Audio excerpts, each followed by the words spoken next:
मुझे देखकर भाग रहा है कायर?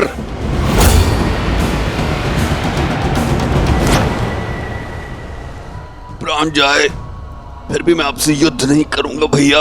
अब प्राणों के सिवाय बचा क्या है तेरे पास कायर?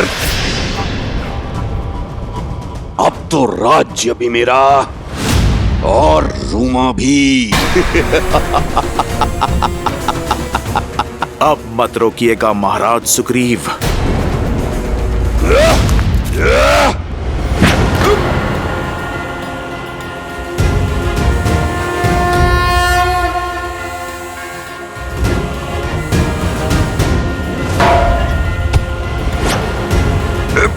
हनुमान!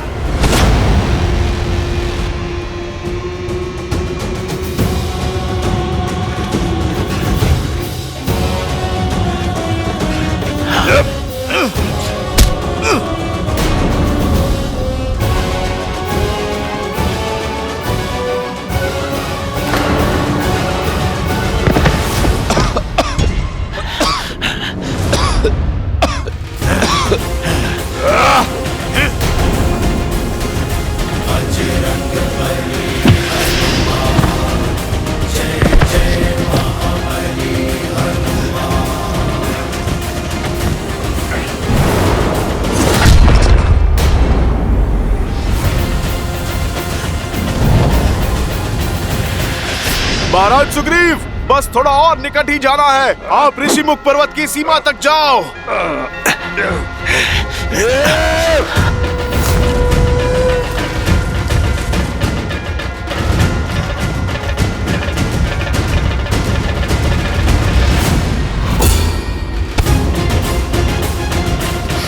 छोड़ो हनुमान, मुझे जाने दो। महाराज बाली, ऋषिमुख पर्वत के स्पर्श का आनंद नहीं लोगे? मैं चाहूं तो एक क्षण में आपको पर्वत के शिखर पे फेंक सकता हूं, जहां पर गिरते ही आप ऋषि मार्दंड के श्राप से भस्म हो जाओगे। मैं सुग्रीव को मारे बिना नहीं जाऊंगा यहां से। फिर तो हम सदा सदा के लिए इसी अवस्था में उलझे रहेंगे महाराज बाली। महाराज बाली, आप मेरी बात ठीक से समझो। एक उपाय है मेरे पास। महाराज सुग्रीव को ऋषिमुख पर्वत पर रहने दीजिए और आप किष्किंधा पर राज कीजिए। आप मुझे वचन दीजिए, जब तक वो यहाँ हैं, आप उन्हें क्षति नहीं पहुंचाएंगे, क्योंकि यहाँ आए तो सच में इस बार मैं आपको क्षमा नहीं करूंगा। नायक बनने का अवसर खोकर बहुत दुख होता है ना। आप राक्षस बन गए हो, किंतु आपको दंड मैं नहीं दूंगा। स्वयं मेरे प्रभु श्री राम देंगे। उचित है, मैं सुग्रीव के प्राण छोड़ दूंगा जब तक वो इस पर्वत पर कायरों की भांति छुपा है। मैं उसका पीछा नहीं करूंगा। अति उत्तम। तो अब आप लौट जाएं और आपको मेरी चेतावनी स्मरण रहे, आप यहां दोबारा नहीं आएंगे। परंतु मेरी भी एक चेतावनी है, सुन लो। सुग्रीव ऋषिमुख पर्वत से नीचे नहीं आना चाहिए।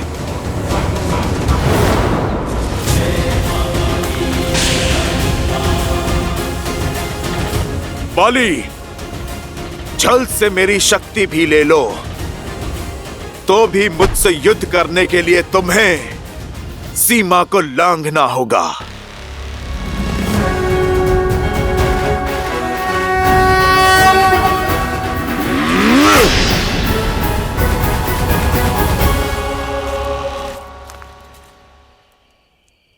हनुमान। महाराज सुग्रीव, हम ऋषिमुख की सीमा में सुरक्षित आ चुके हैं। आप निश्चिंत रहिए।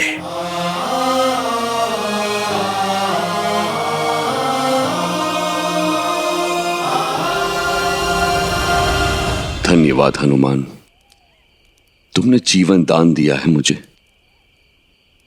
किंतु मेरा दुर्भाग्य देखो, मेरे अपने ही भाई ने मुझसे मेरी पत्नी, मेरा घर, मेरा राज्य सब छीन लिया। महाराज सुग्रीव, अधर्म का वृक्ष तेजी से पनपता है और उतने ही तेजी से काटा भी जाता है। बाली का नाश अवश्य होगा, क्योंकि धर्म के रक्षक मेरे प्रभु श्री राम आ रहे हैं। जय श्री राम। जय श्री राम।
राक्षस अपना कुमार्ग छोड़ने को तैयार नहीं और श्री राम अपने संकल्प पे अड़े हैं, किंतु मनुष्य जन्म के कारण विष्णु अवतार श्री राम की सीमाएं हैं।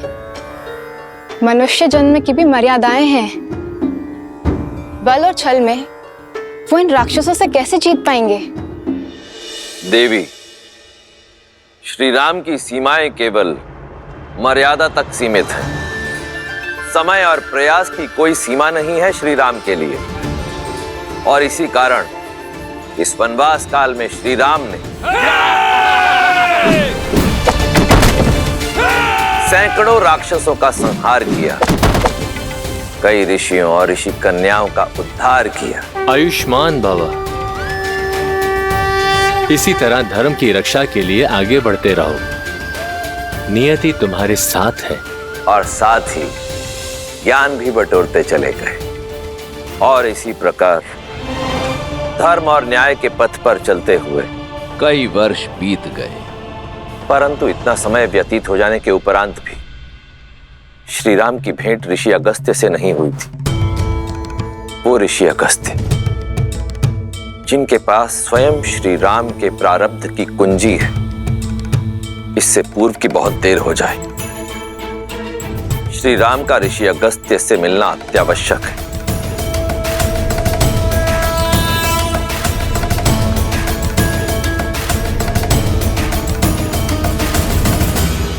लक्ष्मण जी भैया, क्या बात है, तुम व्यथित लग रहे हो? इस वन में भटकते हुए लगभग कई वर्ष बीत गए भैया, किंतु अब तक हमें वो वृक्ष नहीं मिला है जो हमें ऋषि अगस्त्य के स्थान तक ले जा सके। कभी कभी तो लगता है कि क्या सत्य में ऐसा कोई वृक्ष है भी, या ये बस एक कथा मात्र है? मधुमक्खी नहीं जानती लक्ष्मण कि जिन पुष्पों से वो रस इकट्ठा कर रही है उसका कण भी संसार में फैला रही है। हम पथिक है लक्ष्मण, और पथिक का कर्तव्य होता है बिना कर्म फल की इच्छा की अपने कर्तव्य पथ पर चलते रहना, बिना आस लगाए निरंतर प्रयास करते रहना। और फिर क्या पता, जिसे हम निरंतर खोज रहे हैं वो हमारे नेत्रों के सामने हो, बस हम उसे देख ना पा रहे हो।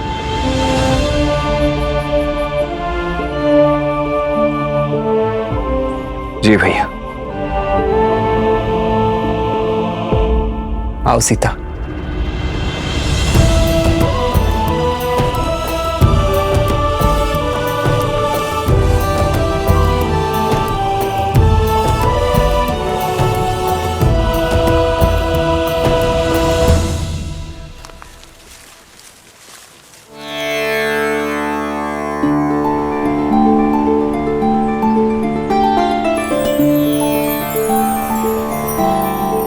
संध्या काल होने को है। आज रात्रि हमें यही विश्राम करना चाहिए। जी भैया।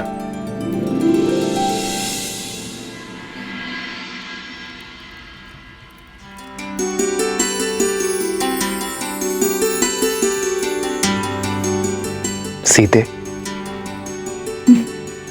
विवाह से पूर्व की रात्रि स्मरण है तुम्हें? नहीं तो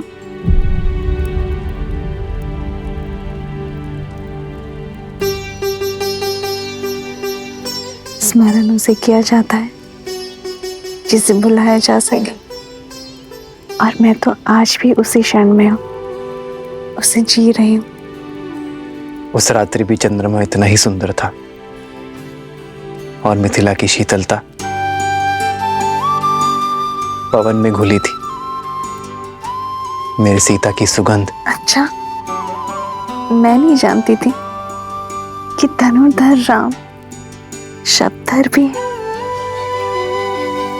आप तो कविताएं कहने लगे। जब जीवन संगिनी प्रकृति से मिले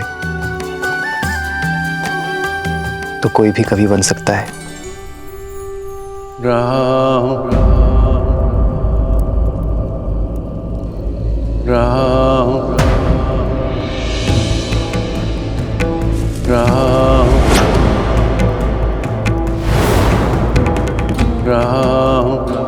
भैया सावधान, केवल स्वर है भैया, कोई दिखाई नहीं दे रहा। यह अवश्य ही उन उद्दंडी राक्षसों की कोई चाल हो सकती है।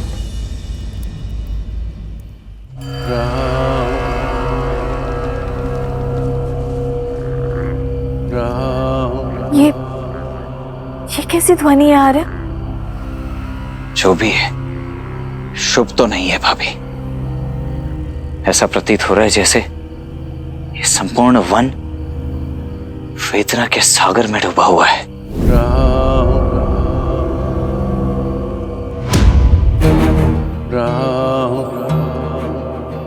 स्वर वहां से आ रही है। सावधान भैया, ये किसी असुर का छल भी हो सकता है।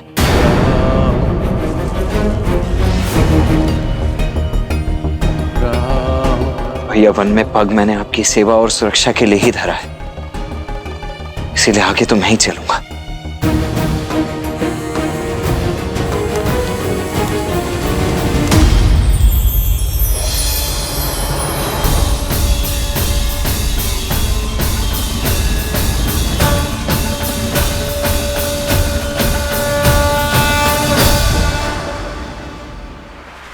देखा भैया, मैंने कहा था ना ये एक माया जाल है। हमें यहां से चलना चाहिए भैया।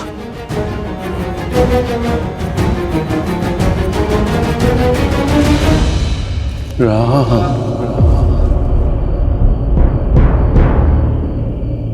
राम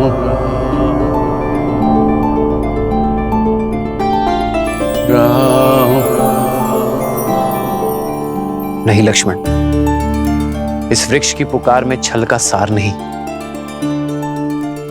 करुणा का संसार सुन रहा हूं मैं। राम संभल कर भैया, संभल कर भैया। राम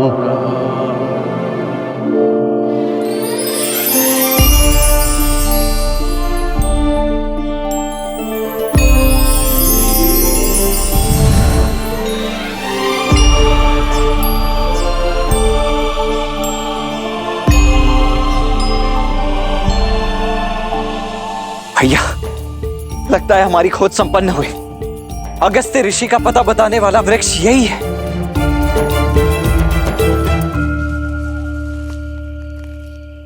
राम किसी वेदना में हो मित्र।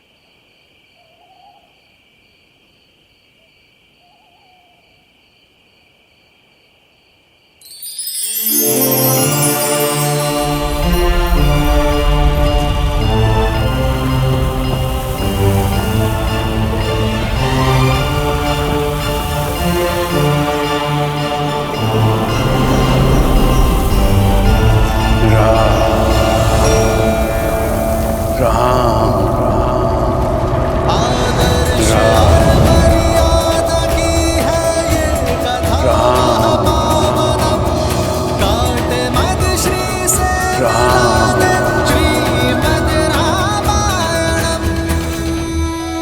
मेरा नाम कैसे ज्ञात है आपको?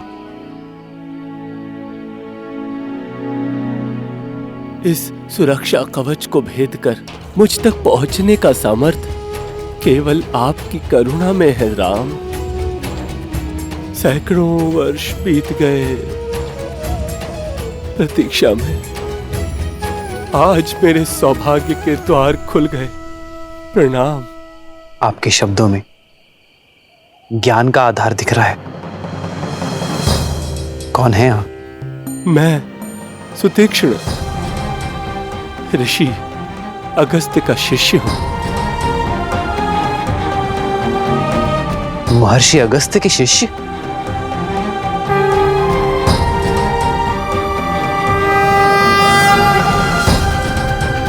कहाँ थे आप ऋषिवर? यदि आप थोड़ा पहले मिल जाते तो आपके और हमारे कई वर्ष बच जाते। आपको ज्ञात नहीं है कि ऋषि अगस्त्य को हमने कहां कहां नहीं ढूंढा है। अब तो ऐसा प्रतीत होता है जैसे हमारा जीवन सफल हो गया। अब शीघ्रता कीजिए, बताइए कि आपके गुरुदेव ऋषि अगस्त्य हैं कहां? वर्षों में ही थक गए। ऋषि अगस्त्य और मैं तो सदा सर्वदा से श्री राम की प्रतीक्षा कर रहे हैं।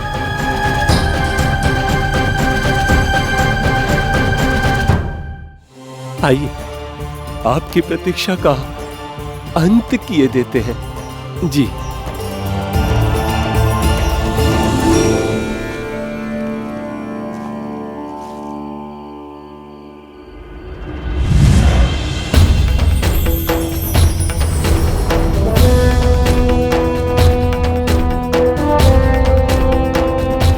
आइए राम, इस ओर राम।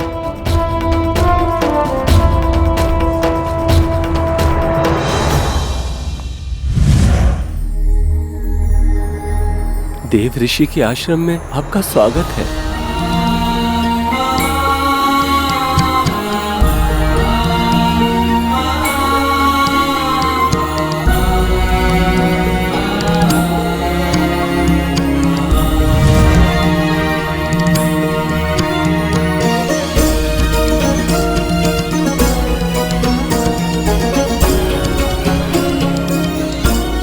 कितना सुंदर वातावरण है ना। परंतु ऋषि अगस्त्य हैं कहाँ?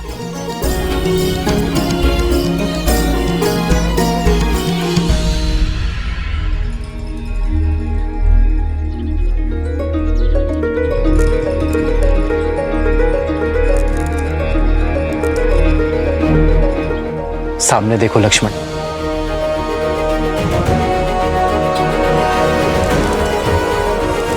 ब्रह्मदेव के मानस पुत्र, सप्तऋषियों में से एक, देवताओं की सहायता के लिए समुद्र पी जाने वाले, कावेरी नदी को धरा पर लाने वाले, महासामर्थ्य होने पर भी करुणा भाव रखने वाले महर्षि अगस्त्य।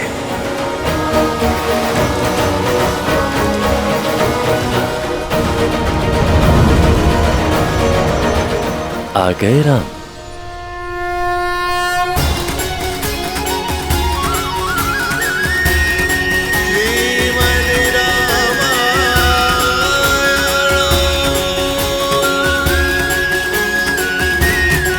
हाँ महर्षि, अंततः भाग्य सौभाग्य में बदल ही गया आपके दर्शन पाकर।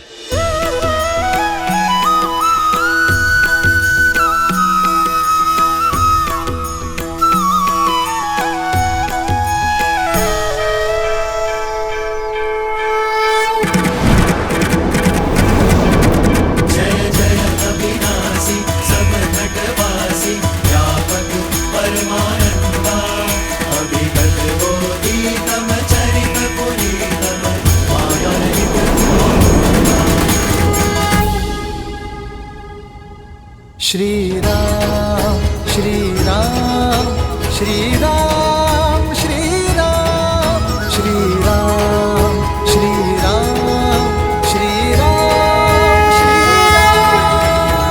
राम। यशस्वी भव।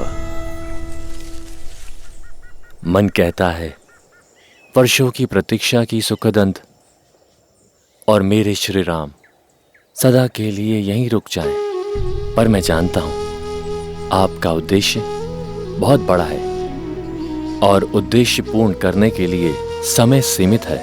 परीक्षा की घड़ी समीप है और आगे का मार्ग अत्यंत कठिन है। हर दिन धैर्य और बल क्षीण होता जाएगा। इसीलिए तो हम आपके पास आए हैं महर्षि। मार्ग चाहे जितना कठिन हो, गुरु का मार्गदर्शन उसे सरल बना ही देता है। तुमने ठीक कहा राम, किंतु एक सत्य और है। तुमने अभी तक जितने भी राक्षसों का नाश किया है, लेकिन आने वाले मायावियों के समक्ष वे सभी बहुत तुच्छ हैं। खरदूषण के पापों का अंत कर तुम्हें महाबली राक्षस राज रावण से लड़ना होगा। यदि वो महाबली है तो हम भी रघुवंशी हैं। हमसे ना रावण बच पाएगा और ना ही उसकी सेना। लक्ष्मण, मेरा अनुज भोला है ऋषिवर, शीघ्र ही आवेश में आ जाता है। उसे क्षमा कर दे और हमें आगे का मार्ग बताए। राम, तुम्हारे वनवास का ही अंतिम चरण है। जैसे भोर के निकट आने से रात की कालिमा और लंबी होती चली जाती है, आगे आने वाले संकटों में तुम्हारी सहायता के लिए मेरे पास कुछ है।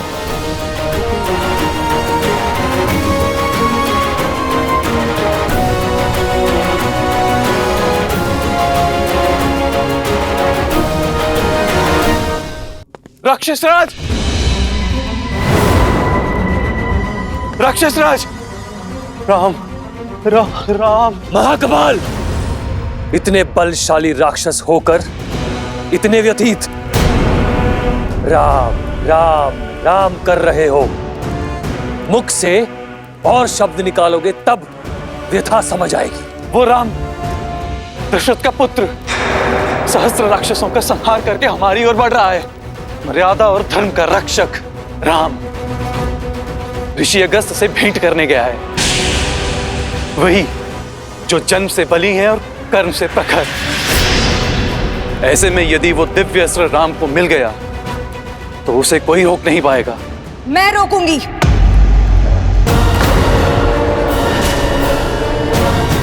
वचन निभाने का समय आ गया है।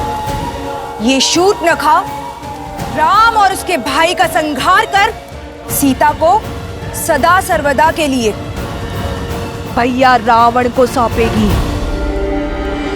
नहीं माता, आप कहीं नहीं जाएंगे।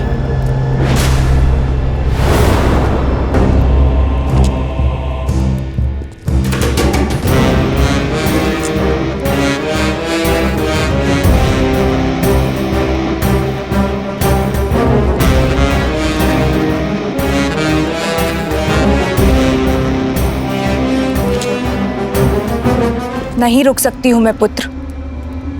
मैं वचन दे चुकी हूं शंभू। पुत्र के बड़ा होने के पश्चात यदि अगर माता को परिश्रम करना पड़े तो धिक्कार हो ऐसे पुत्र पर। आपके दिए गए वचन का दायित्व मैं उठाऊंगा माता। देखिए मुझे, अब मैं भोला भाला बालक शंभू नहीं रहा।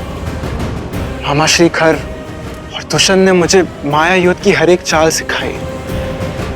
आप इतने वर्षों से प्रयास कर रहे उन दोनों वनवासियों भाइयों को मारने का आज प्रयास करने का अवसर मुझे दीजिए माता।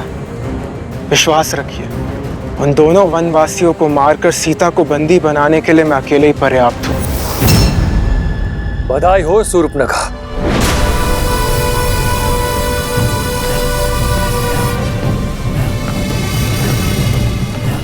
तुम्हारा पुत्र अब बड़ा हो चुका है।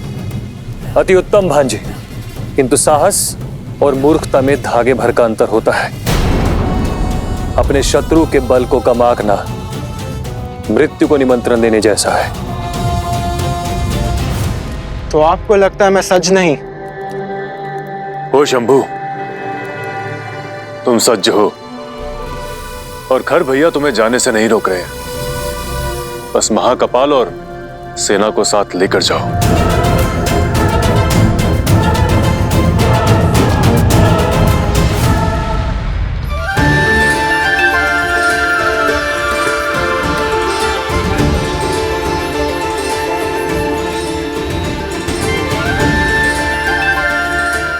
ये दिव्य खड़क तुम्हारा हुआ लक्ष्मण, कर्तव्य निर्वहन में उपयोगी सिद्ध होगा।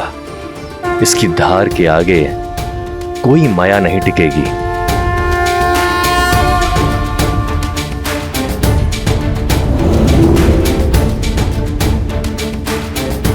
ये विश्वकर्मा द्वारा निर्मित वैष्णव धनुष है। इसकी विशेषता यह है कि इसकी प्रत्यंचा पर चढ़ाया एक तीर अनेक तीर में गुणित हो जाता है।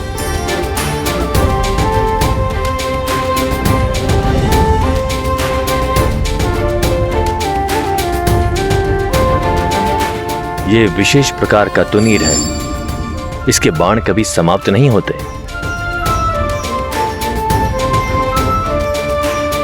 धन्यवाद ऋषिवर। आपके आशीर्वाद और उपहार से मैं अपना धर्म निभाऊंगा। इस वन को राक्षसों के प्रकोप से मुक्त करूंगा। सीता, तुम सोच रही होगी कि मैंने तुम्हें कोई शस्त्र क्यों नहीं दिया।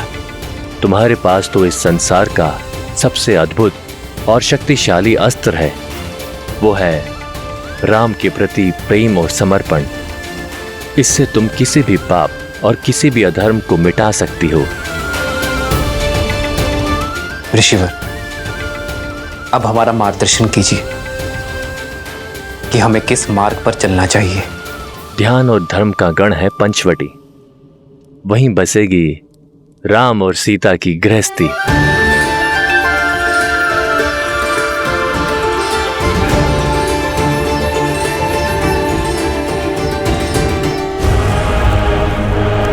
चाहो वो वनवासी मिले समाप्त करना उन्हें, हमें उन्हें अवसर नहीं। मेरी माता को फेर देनी है।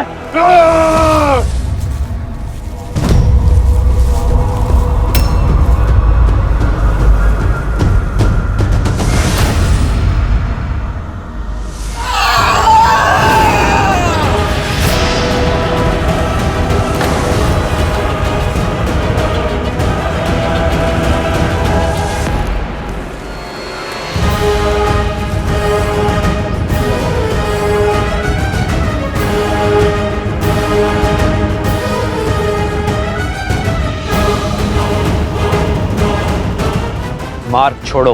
राक्षसों का मार्ग तुमने काटा है, पर जो समस्या ना बने वो राक्षस हमारा शत्रु नहीं। हमारी मंशा किसी को क्षति पहुंचाना नहीं। क्षति तो अब हम पहुंचाएंगे, तुम्हारे गौरव को, तुम्हारे सम्मान को। तुम्हें क्या लगा इतने राक्षसों का वध कर तुम चुपचाप चले जाओगे और राक्षस जाति मौन बैठेगी? हम प्रतिकार लेंगे। प्रतिकार लेंगे। यदि लेना ही है तो अपने मन से अहंकार को लो और उसे भस्म कर दो। हम राक्षसों को ज्ञान लेने में कोई रुचि नहीं, हम घाव देने में विश्वास रखते हैं। आक्रमण!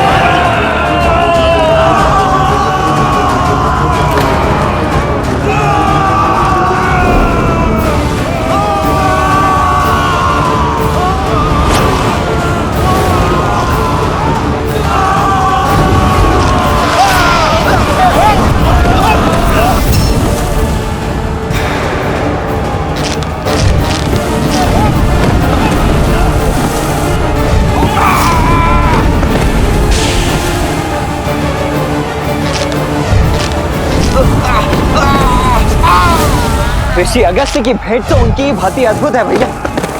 युद्ध का आनंद तो 2 गुना हो गया है। इनको बांट दो तो इनकी शक्ति बढ़ जाएगी। मैं बड़े को संभालता हूं शंभु कुमार, आप उस छोटे को आहार बनाएं। बाकी सैनिक उस सुंदरी को घेरेंगे।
तुम ठीक हो ना?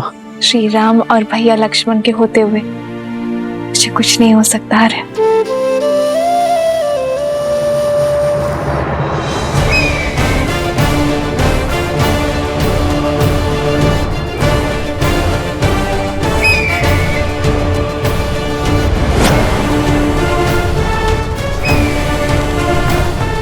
नहीं लक्ष्मण, भैया ये भी अवश्य ही कोई मायावी है, अन्यथा पक्षी इतने बड़े थोड़ी ना होते।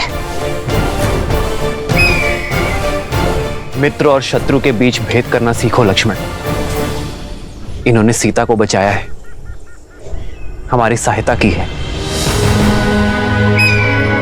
ये जो भी है शत्रु अवश्य नहीं है।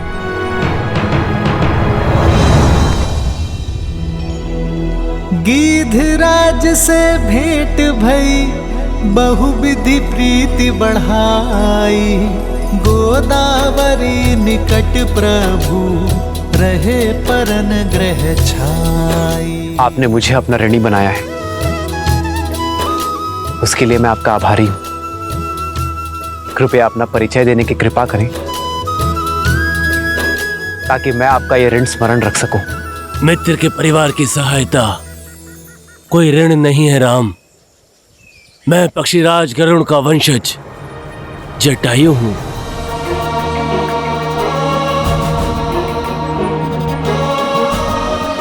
पक्षीराज जटायु? मैंने अपने पिताश्री अयोध्यापति महाराज दशरथ से आपके वीरता और मित्रता की कई कथाएं सुनी हैं अपने बालपन में। हमारा प्रणाम स्वीकार करें।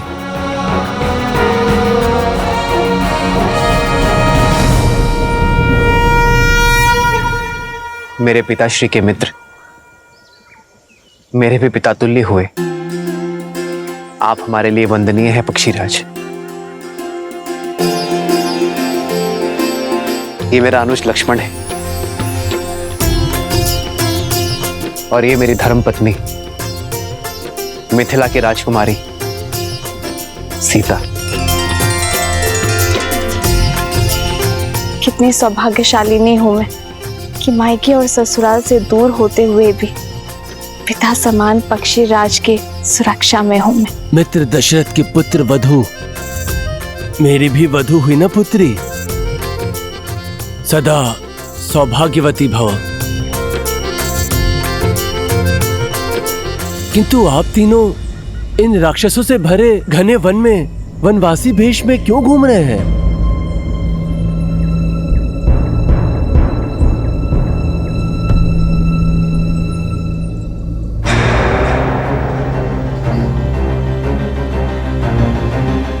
ऐसी सुंदरी तो पूरे ब्रह्मांड में दूसरी नहीं है। इन दोनों को मारने के पश्चात मामा रावण के लिए भेंट नहीं। माता इस भेंट से बहुत प्रसन्न होगी। ये मेरे लिए जीत का पुरस्कार बनेगी। कायरता की हर सीमा लांगी है तुमने। बिना उद्देश्य पूर्ति के लौट आए, वो भी अकेले। मेरे पुत्र शंभू कुमार की रक्षा के लिए गए थे ना, और उसे ही छोड़ा है। तुम जीवित कैसे आ सकते हो महाकपाल, जब तुम्हारे स्वाभिमान का वध कर दिया उस राम ने। क्षमा प्रार्थी हूं, किंतु क्या करता, पलक झपकते ही उन दोनों भाई और पक्षी ने हमारी सेना को ध्वस्त कर दिया। बड़ी कठिनाई से अपने प्राण बचा के सिर्फ आपको ये संदेश देने आया हूं कि शंभू कुमार को मैंने भागते हुए देखा है। प्रतीक्षा कीजिए, वो आता ही होगा। दशानन की बहन हूं, एक ही लहू दौड़ता है हम दोनों की धमनियों में। मैं प्रतीक्षा नहीं कर सकती हूं। मैं स्वयं जाऊंगी अपने पुत्र को ढूंढने।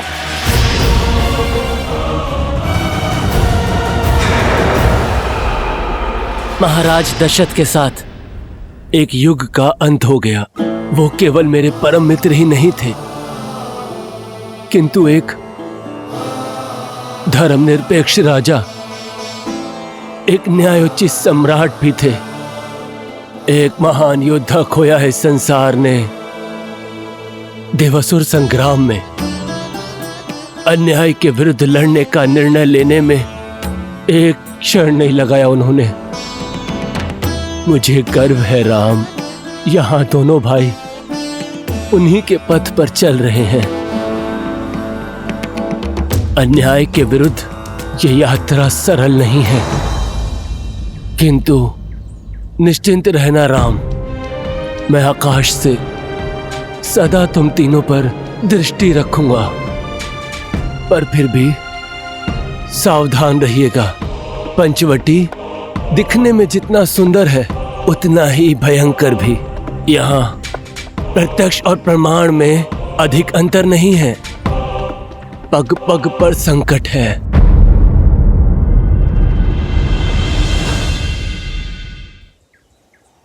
धन्यवाद पक्षीराज, आपकी चेतावनी मैं स्मरण रखूंगा।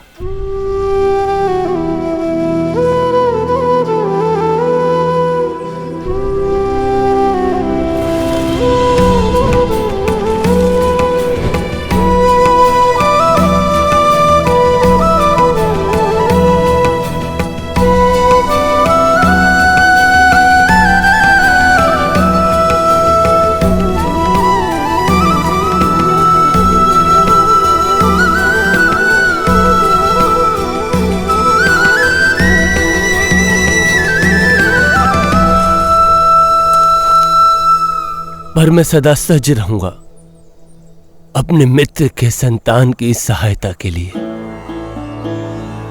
विदा।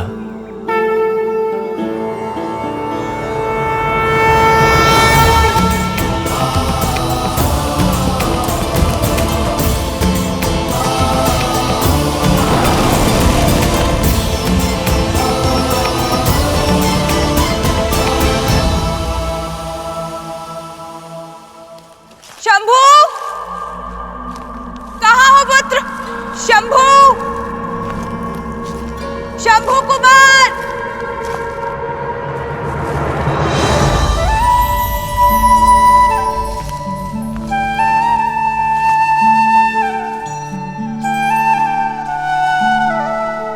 ये स्थान हमारे निवास के लिए उचित रहेगा।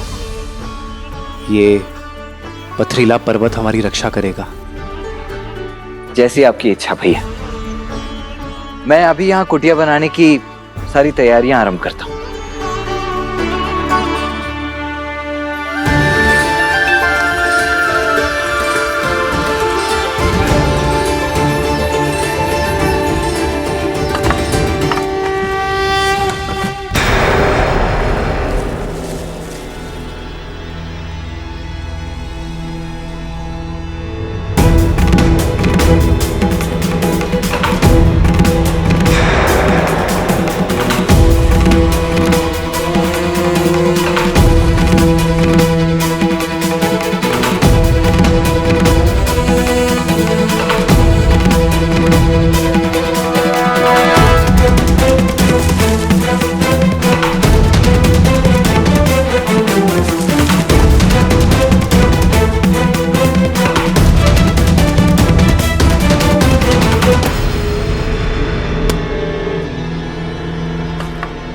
जल स्रोत निकट ही है, मैं जल भर कर आती हूँ।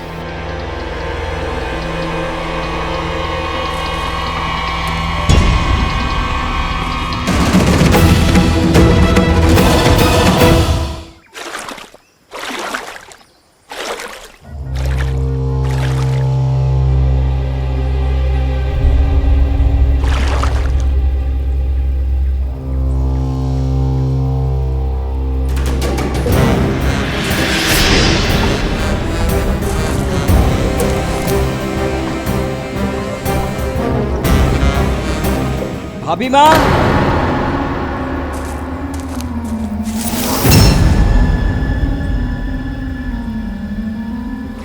लाइए वो पात्र मैं ले लेता हूं।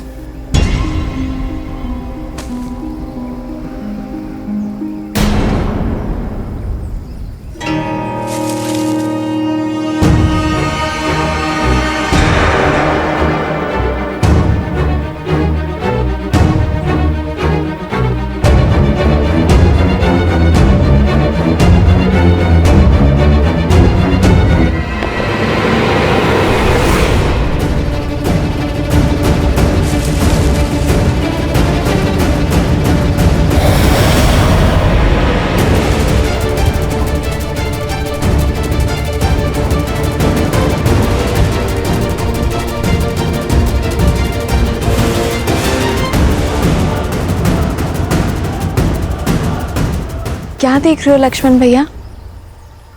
चले, भोजन भी बनाना है। जी भाभी, आप चलिए, मैं अभी आया।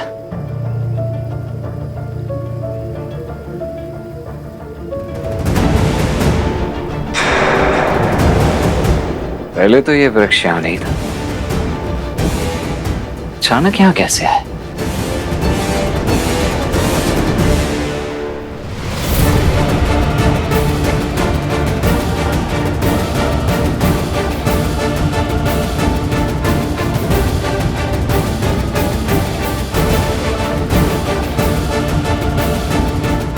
शंभू कुमार, पुत्र पुत्र शंभू कुमार।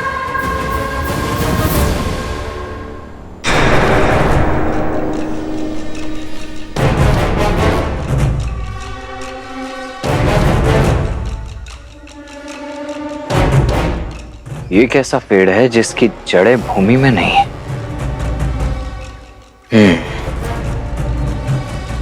होगा, मुझे क्या।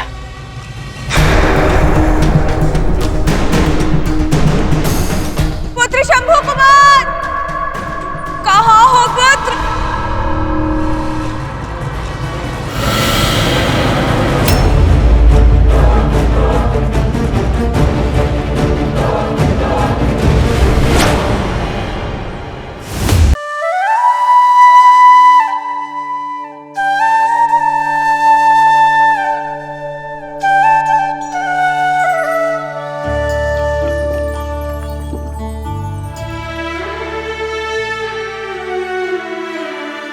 जल मीठा है सीते,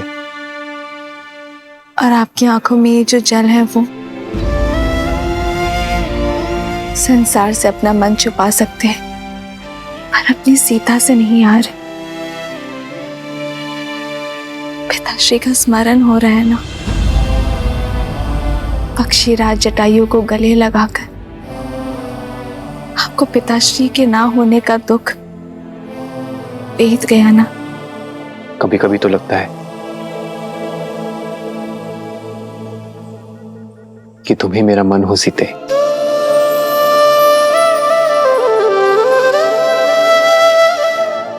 मेरे भीतर के सोच भाव, पीड़ा, आनंद, हर आभास तुम हर बार कैसे पढ़ लेती हो सीते? आप ही ने तो कहा कि आपका मन हूं मैं। सीता श्वास भले ही इस शरीर से लेती हो, पर उसके हृदय में केवल राम बसे हैं यार।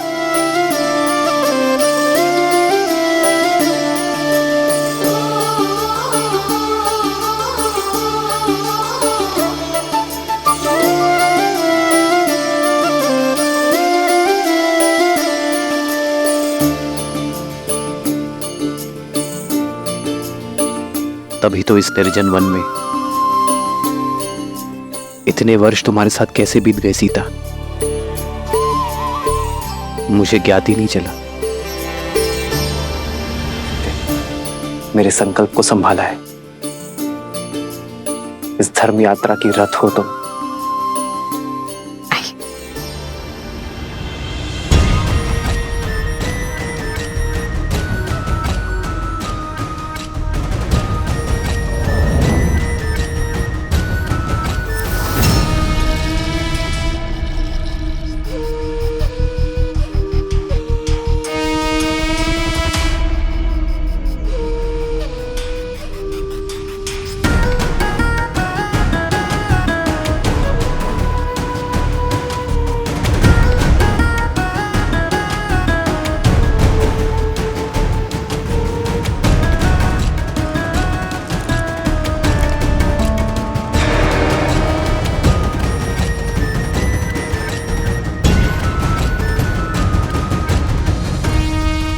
कौन है ये दिव्य पुरुष जिसने शूर्पणखा का मन मोह लिया? इतना सुंदर मन भावन पुरुष अवश्य यही राम है, और ये सीता। जिस आशा से भैया ने मुझे दंडक में भेजा था, आज वो पूरी होती दिखाई दे रही है।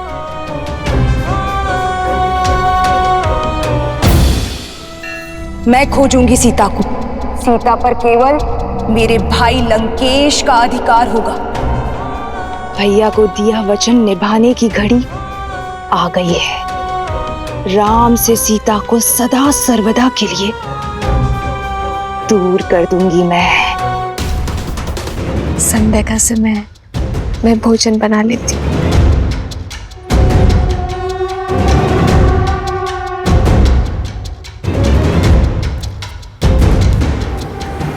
अंततः मेरे योग्य वर की खोज समाप्त हुई। एक ही तीर से 2 लक्ष्य साधूंगी मैं। भैया रावण को सीता मिलेगी और मुझे ये मन भावन राम।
इस घने वन में आप कदाचित भटक गई हैं देवी। भटक तो मैं अब तक रही थी, किंतु अब मुझे मेरा लक्ष्य प्राप्त हो गया है। तुम्हारे शौर्य की न जाने कितनी कथाएं सुनी है मैंने राम, किंतु सोचा कि कथाएं हैं, परंतु आज तुम्हें साक्षात देखकर तुम्हारी दिव्यता का आभास हुआ है। तुम्हारा ये यौवन, तुम्हारे मुख पर ये सूर्य सा तेज और तुम्हारी ये बलिष्ठ भुजाएं और ये निश्चल हंसी किसी का भी मन मोह सकती है राम। बिना मोल तुमने मुझे खरीद लिया है राम। अपना परिचय दे देवी और यहाँ आने का प्रयोजन बताएं। प्रयोजन भी तुम हो और प्रारब्ध भी तुम, मन की इच्छा भी तुम हो और तन की कामना भी तुम। मैंने अपना नहीं, आपका परिचय पूछा है देवी। क्या ये पर्याप्त नहीं कि मैं एक सर्वांग सुंदर स्त्री हूं और तुम एक सर्वश्रेष्ठ पुरुष। हमारा प्रेम और संबंध हमारा परिचय बन जाएगा और मेरे यहाँ आने का प्रयोजन तुम मेरी आंखों में देख पाओगे। ओह,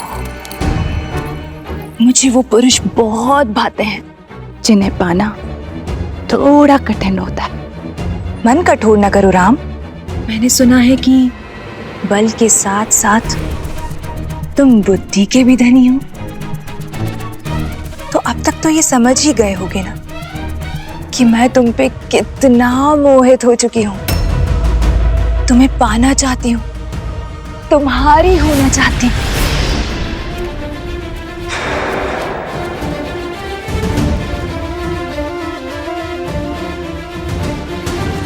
मैं आपके प्रेम का अनादर नहीं करना चाहता, किंतु क्षमा करना, मैं आपके प्रेम का पात्र नहीं बन सकता। ऐसा न कहो राम। वर्षों की प्रतीक्षा के बाद मैंने किसी को स्वयं के योग्य पाया है। क्या कमी है मुझ में? क्यों तुम मुझे अपने योग्य नहीं समझते हो? आप में कोई कमी नहीं है देवी, किंतु मैं विवाहित हूं। अरे आप किससे बात?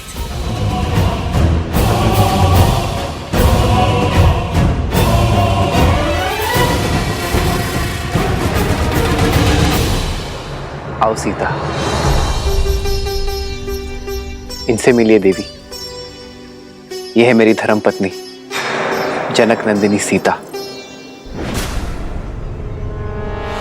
मुझे तुम्हारी धर्म पत्नी से कोई समस्या नहीं है राम, क्योंकि राजाओं और राजकुमारों का धर्म उन्हें कई पत्नियां रखने की अनुमति देता है। मैं कोई राजा नहीं हूं देवी, एक साधारण सा वनवासी हूं। उससे विवाह करके तुम साधारण नहीं रहोगे राम, क्योंकि मैं 10 लोकों के स्वामी लंकापति दशानन रावण की प्रिय बहन शूर्पणखा हूं।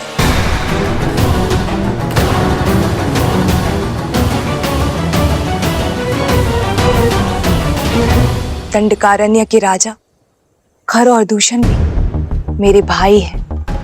मुझसे विवाह करके तुम दंडक के राजा बन जाओगे और मैं बनूंगी तुम्हारी महारानी। और यदि तुम चाहो तो तुम्हारी इस सीता को मैं अपनी दासी का पद सौंप दूंगी। क्षमा करें देवी,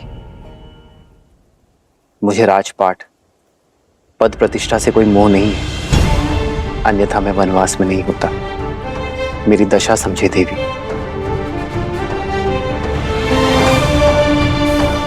मैं एक पत्नी धर्म का प्रण ले चुका हूं। मेरी धर्म और मर्यादा का सम्मान करें।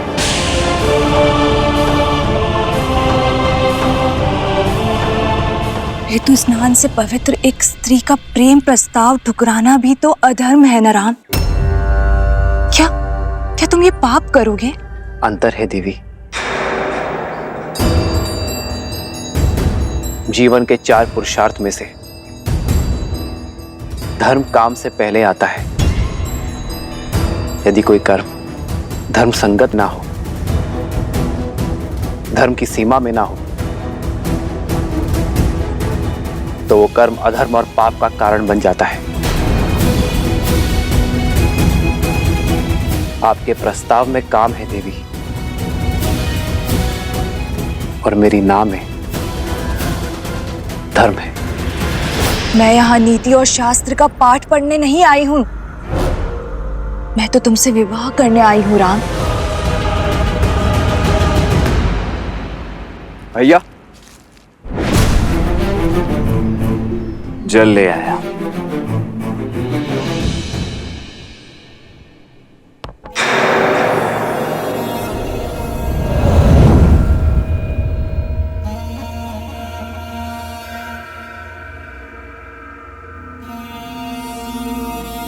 ये युवक कौन है? ये मेरा अनुज लक्ष्मण है। देखने में तो ये भी मनमोहक, और साथ में कोई भी स्त्री नहीं। इसे विवाह प्रस्ताव दे सकती हूँ ना? आप एक स्वतंत्र नारी हैं देवी, और लक्ष्मण एक स्वतंत्र पुरुष। प्रस्ताव देना आपकी इच्छा है, और उसे स्वीकार करना ना करना लक्ष्मण की।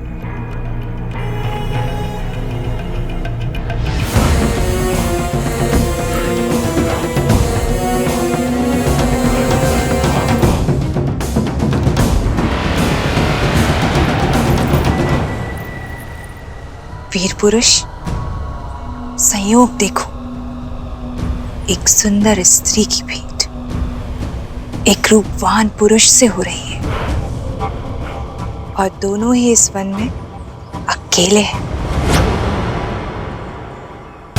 मेरे पति अब इस दुनिया में नहीं रहे। मेरी पीड़ा का अंत करो, मुझे अपनी संगिनी के रूप में स्वीकार कर लो। मैं तुम्हें असीम प्रेम दूंगी। विचित्र प्रेम है आपका देवी। अभी कुछ ही क्षणों पूर्व आप मेरे बड़े भैया पर मोहित हो रही थी, और अब मेरे पास चली आई। तुम्हारा भाई मूर्ख है, किंतु तुम्हारे मुख पर ही दिखाई देता है कि तुम वास्तविकता को समझते हो। वास्तविकता से तो कदाचित आप अनिभिज्ञ हैं देवी। आप महाबली लंकेश की बहन हैं, राजकुमारी हैं, और मैं तो अपने भैया का एक तुच्छ सा दास मात्र हूं।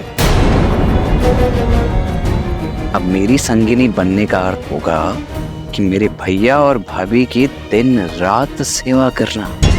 अब आप जैसी सुंदर राजकुमारी ऐसा करेंगी, ये तो होगा नहीं, और आपको ऐसा करते देख मैं पाऊंगा नहीं। इसीलिए यदि आज्ञा लेनी है तो स्वामी से लीजिए, दास से नहीं।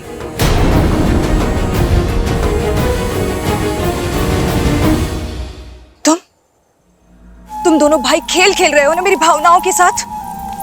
क्यों राम, क्यों? भावनाएं आपकी अनुचित है देवी, और प्रस्ताव अनैतिक है। जब आपके पति संसार में थे तब कोई पर पुरुष आकर आपको आपकी इच्छा के विरुद्ध विवाह के लिए विवश करता, तो क्या आपकी दृष्टि में वो धर्म होता देवी? यही स्थिति मुझ पर लागू होती है। और संबंध प्रेम और समर्पण से बनता है देवी, कामना और छीनने के प्रयास से नहीं।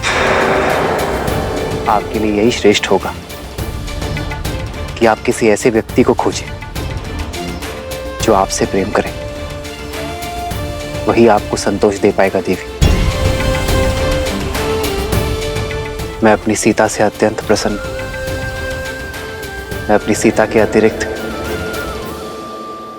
किसी और से प्रेम कर ही नहीं सकता देवी। इस सीता के कारण ही तुम मुझे त्याग रहे हो राम। क्या है इसमें? एक साधारण सी स्त्री जो कल वृद्ध हो जाएगी, उसका रूप और यौवन सब कुछ खो देगी, किंतु मैं माया की स्वामिनी हूं। मेरा शरीर सदा रूपवान और यौवन से भरा हुआ रहेगा। प्रेम का शरीर और यौवन से कोई संबंध ही नहीं है देवी। प्रेम तो आत्मा से होता है, जो मेरी आत्मा को सीता से। अब समझी, समस्या की जड़ ये सीता ही है ना। इसके कारण ही मेरा प्रस्ताव ठुकरा रहे हो ना तुम। मेरा रूप, मेरा यौवन सब कुछ तुम्हारे लिए व्यर्थ है। इस सीता के कारण ही पहली बार ऐसा हो रहा है कि लंकेश की बहन को वो नहीं मिला जो वो चाहती। तो मैं अब इस समस्या का अंत किए देती हूँ। अपनी पत्नी के प्रेम और पत्नी प्रण की बेड़ी से बंधे हुए हो ना, आज मैं उसको ही खत्म कर देती हूँ। और जब पत्नी ही नहीं रहेगी तो कोई प्रेम, कोई प्रण तुम्हें मेरा होने से नहीं रोक पाएगा।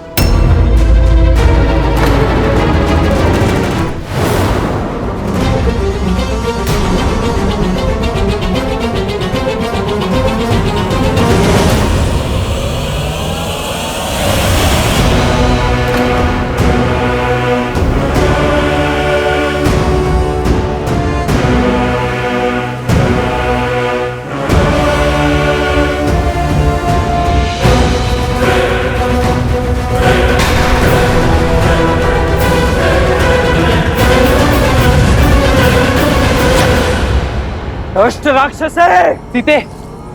नहीं भैया लक्ष्मण, स्त्रीवध का महापाप मत लीजिए।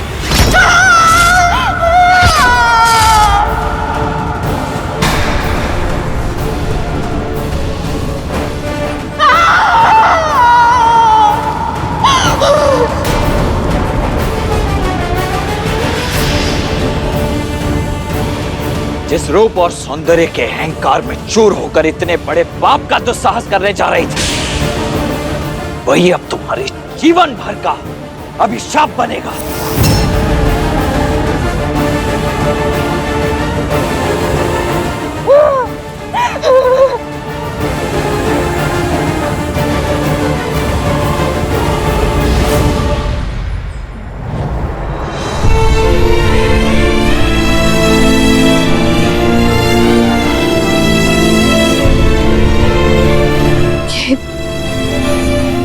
ये उचित नहीं हुआ है। एक स्त्री के सम्मान पर प्रहार हुआ है, इसका मूल्य हमें चुकाना ही होगा। ताड़कावध से पूर्व गुरु विश्वामित्र ने भी कहा था, स्त्री हो या पुरुष, जो कोई भी धर्म की सीमा लांघ दूसरे के कष्ट का कारण बने, उसे दंड तो अवश्य मिलना ही चाहिए। सीता, लक्ष्मण ने जो कुछ भी किया तुम्हारे प्राण बचाने के लिए किया। शूर्पणखा को उसके कर्मों का फल मिला।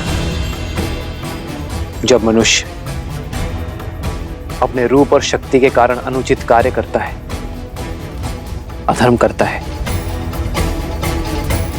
या औरों को अधर्म करने को प्रेरित करता है,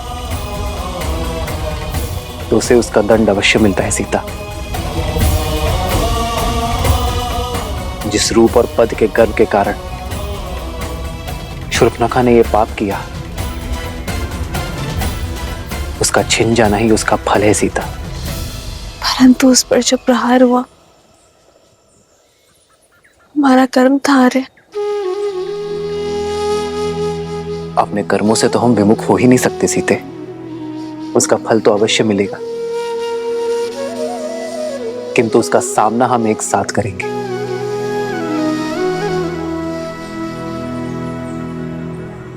रावण की बहन पर प्रहार हुआ है, अब तो संपूर्ण राक्षस कुल हमसे प्रतिशोध लेने निकलेगा। जिस प्रकार जीवन की हर परिस्थिति का हमने साथ मिलकर सामना किया है, इसका भी करेंगे सीता, क्योंकि संकट से भयभीत होकर धर्म के पथ को छोड़ देना रघुकुल की रीति नहीं है। सीता,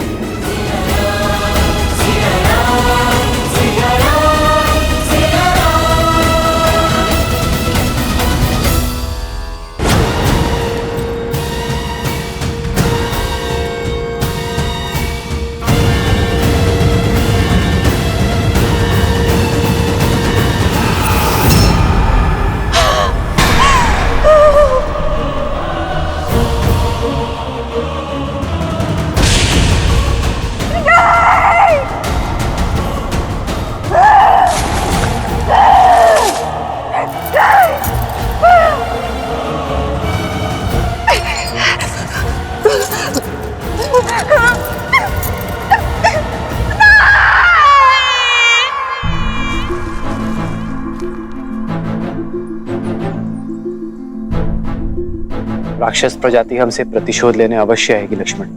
हमें शीघ्र अतिशीघ्र यहां एक गुफा का निर्माण करना होगा, ताकि मैं पंचवटी में इनका सामना कर सकूं और सीता यहां सुरक्षित रहे। आप क्यों भैया? रक्षक का धर्म तो मेरा है, इसीलिए इन राक्षसों का सामना भी मैं ही करूंगा। आप यहां भाभी मां के साथ रहिए। तुम्हारे सामर्थ्य पर तनिक भी संदेह नहीं है मुझे लक्ष्मण, तभी तो संसार में सबसे अमूल्य, सबसे महत्वपूर्ण सीता की सुरक्षा का दायित्व मैंने तुम्हें सौंपा है।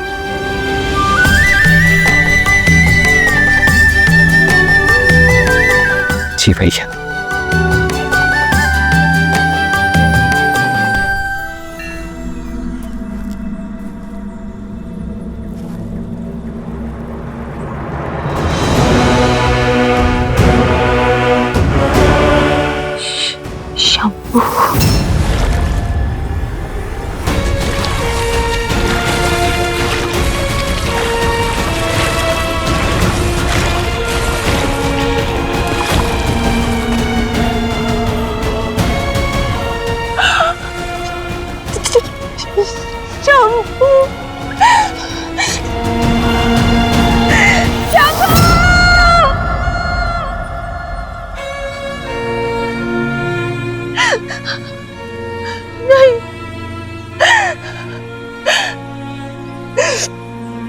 इससे अधिक पीड़ा संसार में किसी ने किसी को नहीं दी होगी। राम, जो तुमने और तुम्हारे भाई ने मुझे दिए उस जनक नंदिनी सीता के कारण।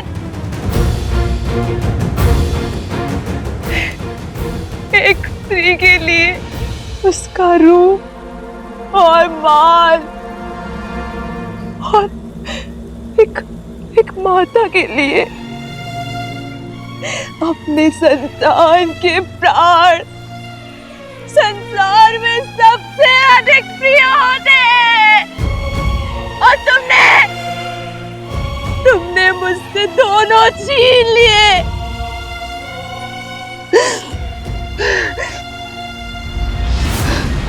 नहीं छोड़ूंगी, नहीं छोड़ूंगी। राम, सीता, लक्ष्मण, इस प्रहार का प्रतिकार लेगी ये शूर्पणखा, जो मेरी आंखों में आंसू भी नहीं देख सकता। तुमने शूर्पणखा का अपमान नहीं, अपने मृत्यु का आह्वान किया है राम। अब देखना कैसे राक्षस कुल तुम्हारे प्राणों का शत्रु बनता है, और कैसे तुम्हारा जीवन मृत्यु से भी भयानक होता है।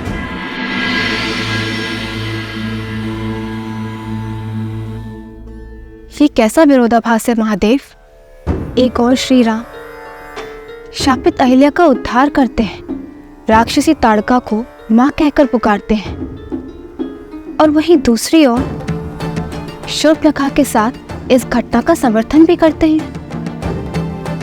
उसे क्षमा क्यों नहीं किया दीन दयालु श्री राम ने? क्योंकि कुछ अपराध ऐसे होते हैं देवी, जिनके लिए क्षमा नहीं, सीख देना आवश्यक होता है। आपको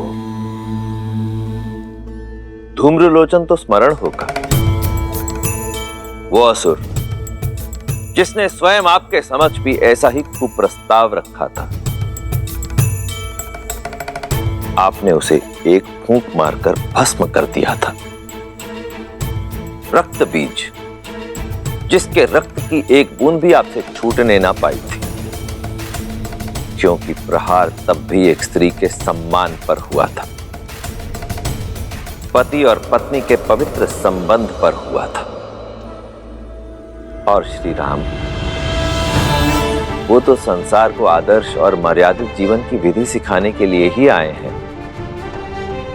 ऐसे में संसार को यह सीख देना भी अत्यावश्यक हो जाता है कि यदि किसी ने कुमार्ग को अपनाया तो उसे दंडित भी किया जाएगा। दंड स्वरूप शूर्पणखा की नाक काटी गई, उसके रूप के अभिमान को मिटाने के लिए उसके कानों को भंग किया गया, क्योंकि श्री राम द्वारा बार बार धर्म की बात समझाने पर भी वो उसे अनसुना कर रही थी। आप स्वयं विचार कीजिए देवी, शूर्पणखा को उसकी वासना और कामुकता की भावनाओं ने इस सीमा तक ग्रसित कर दिया कि वो ये भूल ही गई कि वो वहां अपने पुत्र को ढूंढने गई है। और जब किसी व्यक्ति की वासना उसे उसके उद्देश्य से भटकाकर कुमार्ग की ओर अग्रसर कर दे, किसी अन्य के पवित्र संबंध को मलिन करने की प्रेरणा दे, तो उसका यही परिणाम होता है।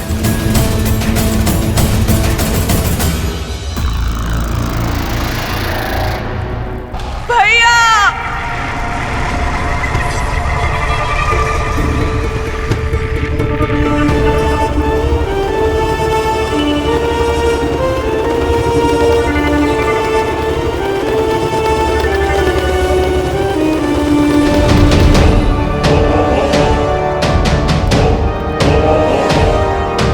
शूर्पणखा बहन, भैया,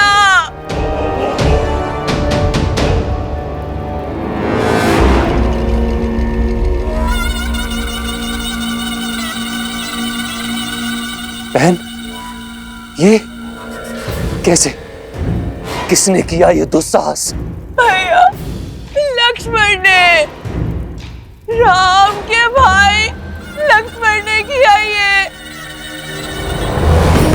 मुझसे मेरा रूप, मेरा घर सब छीन लिया।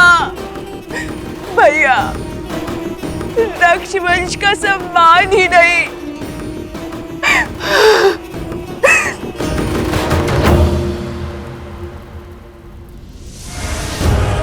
मेरे पुत्र के प्राण भी ले लिए भैया। शंभू,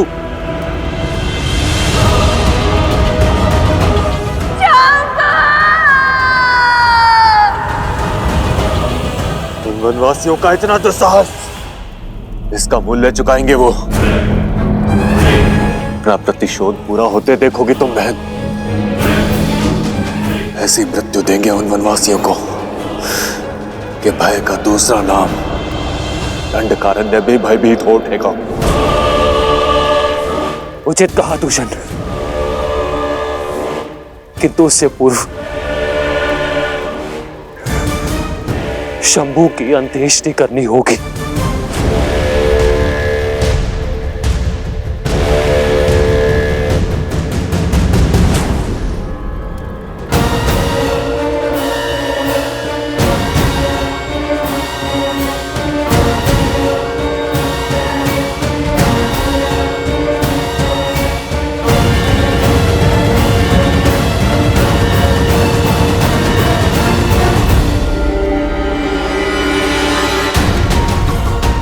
दूषण, अभी के अभी इसी क्षण हमारी पूरी सेना को सज्ज करो।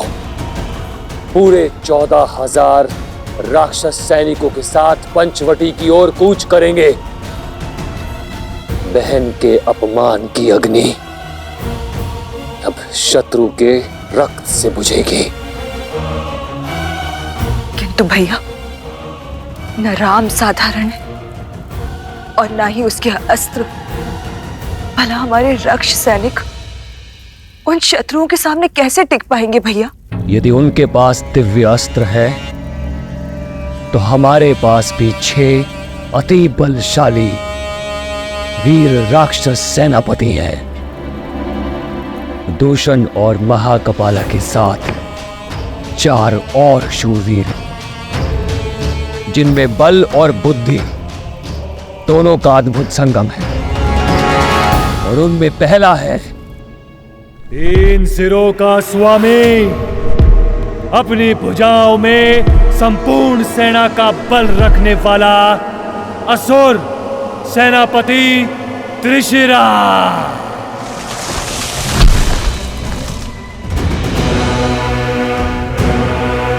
दूसरा छल, बल और युद्ध कौशल का धनी, निपुण, निर्भीक, महापराक्रमी रामदेव।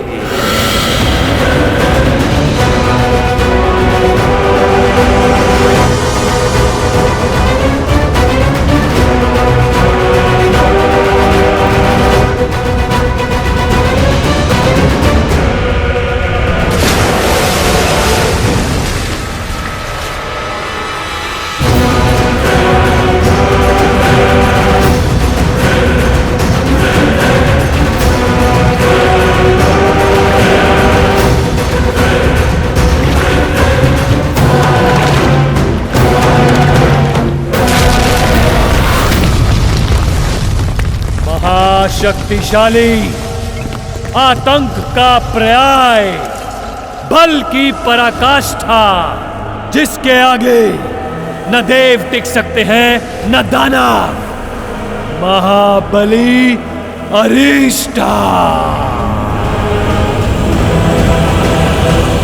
और सबसे शक्तिशाली अस्त्र, कुटिलता में पारंगत, दया से दूर, बल से भरपूर, अनेकों बार इस धरा को संतों के रक्त से रंगने वाला, परम प्रतापी स्थूलक्षा।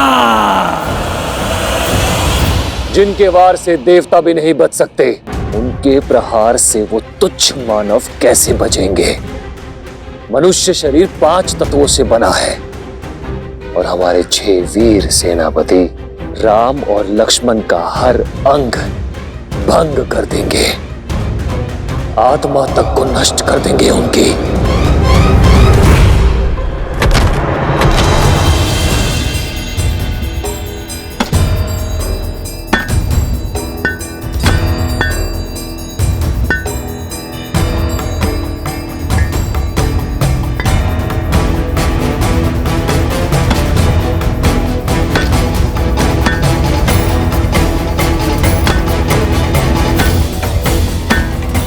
बस कीजिए भैया, अब तनिक विश्राम भी कर लीजिए। शेष कार्य मैं स्वयं ही कर लूंगा अकेले। विश्राम से अधिक महत्वपूर्ण है लक्ष्मण, हमारे पास समय शेष नहीं है। दिन ढलने के पूर्व इस गुफा का निर्माण करना होगा। जितना मैं उस को समझा हूं, वो रात्रि में ही प्रहार करेंगे।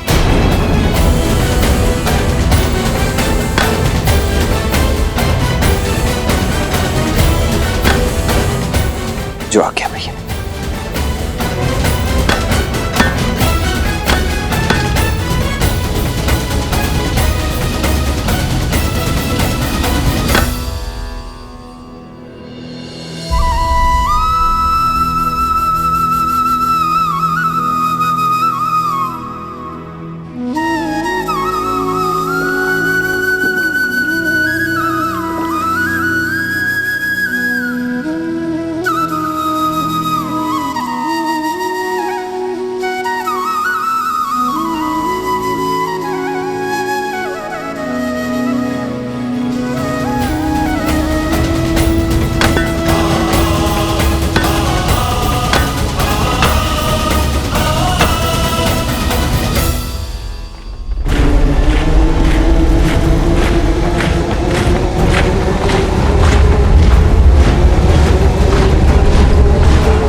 राक्षस वीरों, आज राक्षसों के सम्मान पर प्रहार हुआ है।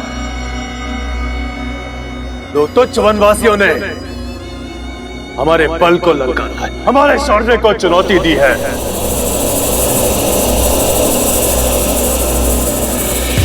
परंतु आज हम ये सिद्ध कर देंगे कि क्यों धरा से लेके आकाश तक राक्षसों के आतंक से कांपते हैं, क्यों सदा त्रिदेव हमारी ही चिंता में मग्न रहते हैं।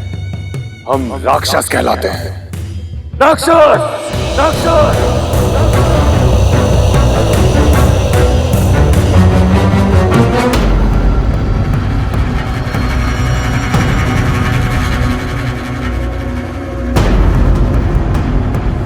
मेरे 6 वीर सेनापति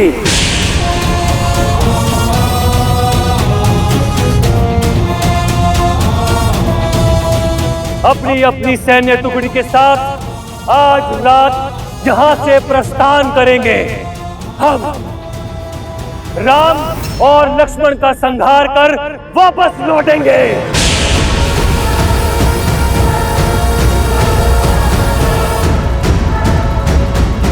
और इस द्वंद्व में हमारा पुरस्कार होगी ब्रह्मांड सुंदरी सीता।